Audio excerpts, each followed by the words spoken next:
नमस्कार दोस्तों, स्वागत है आपका इंडियन क्रेजी XY में। अगर आपको डरावनी, रहस्यमयी और सच्ची लगने वाली कहानियां पसंद हैं, तो आज की कहानी आपको आखिर तक सुननी ही होगी क्योंकि आज की कहानी सिर्फ डराने के लिए नहीं है, बल्कि इस कहानी के पीछे एक ऐसा सच छुपा है जिसे जानने के बाद आप रात में अकेले सोने से डरने लगेंगे। आज की कहानी का नाम है चंद्रमुखी। ये कहानी है एक ऐसी हवेली की जिसके बारे में कहा जाता है कि जो भी वहां गया वो अपनी किस्मत बदल कर लौटा या फिर कभी लौटा ही नहीं। यह हवेली शहर से बहुत दूर घने जंगलों के बीच बनी हुई थी। चारों तरफ ऊंचे ऊंचे पेड़, जिनकी वजह से दिन में भी वहां अंधेरा सा रहता था।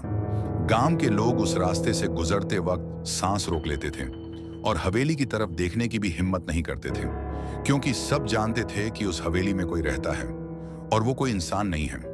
उसका नाम है चंद्रमुखी कहते हैं। बरसों पहले चंद्रमुखी एक बहुत ही खूबसूरत लड़की हुआ करती थी, जिसकी आंखें चांद की तरह चमकती थीं और इसी वजह से उसका नाम चंद्रमुखी पड़ा।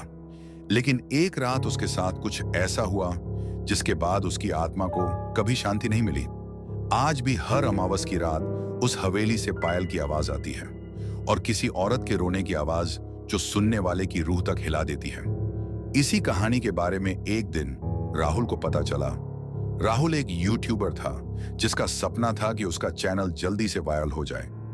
वो डरावनी जगहों पर जाकर वीडियो बनाता था और लोगों को दिखाता था कि भूत प्रेत जैसी कोई चीज नहीं होती। जब उसने चंद्रमुखी हवेली का नाम सुना तो उसकी आंखों में डर नहीं बल्कि व्यूज चमकने लगे। उसने सोचा, अगर मैं इस हवेली में एक रात बिताऊं तो मेरा चैनल आसमान छू लेगा। गांव वालों ने उसे बहुत समझाया, कहा बेटा वहां मत जाना, वो जगह शापित है। लेकिन राहुल नहीं माना। उसने कैमरा, माइक, टॉर्च उठाई और रात होते ही हवेली की तरफ चल पड़ा। जैसे जैसे वो आगे बढ़ता गया, हवा और ठंडी होती गई और जंगल की आवाजें अचानक एकदम खामोश हो गईं, जैसे पूरा जंगल उसके आने का इंतजार कर रहा हो। हवेली के सामने पहुंचते ही राहुल का दिल एक पल के लिए कांप गया। सामने टूटी हुई दीवारें, जंग लगा दरवाजा और दरवाजे पर अजीब से निशान, जैसे किसी ने नाखूनों से खुरच कर बनाए हों। राहुल ने कैमरा ऑन किया और दरवाजा धक्का देकर खोला। दरवाजे से ऐसी आवाज आई मानो हवेली सालों बाद जागी हो। अंदर घुसते ही उसकी टॉर्च की रोशनी अपने आप इधर उधर हिलने लगी। फर्श पर जली हुई मोमबत्तियां, दीवारों पर सूखे खून के धब्बे और हवा में एक अजीब सी बदबू। राहुल ने मजाक में कहा, लगता है किसी ने बहुत अच्छी हॉरर सेटिंग बनाई है। लेकिन तभी उसकी टॉर्च अपने आप बंद हो गई। पूरा अंधेरा और सिर्फ उसकी सांसों की आवाज।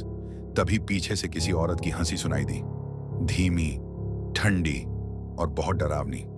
राहुल ने पलटकर देखा, लेकिन वहां कोई नहीं था। अचानक उसके कान के पास एक आवाज आई, राहुल।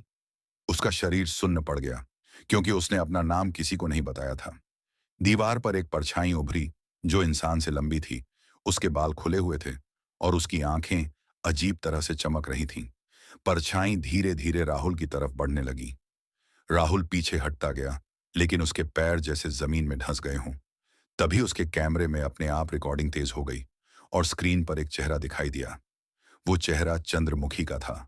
खून से सनी आंखें, टूटी हुई मुस्कान और होंठों से निकलती एक ही आवाज, अब तुम यहां से कभी नहीं जाओगे।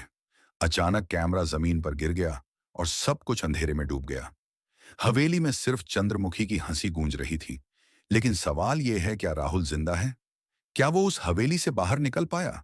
और चंद्रमुखी राहुल से क्या चाहती है? इन सारे सवालों के जवाब आपको मिलेंगे चंद्रमुखी पार्ट 2 में, जो और भी ज्यादा डरावना होने वाला है। अगर आप पार्ट 2 मिस नहीं करना चाहते तो अभी इंडियन क्रेजी XY चैनल को सब्सक्राइब कर लीजिए और वीडियो को लाइक करना मत भूलिए। मिलते हैं अगली कहानी में। अगर हिम्मत है तो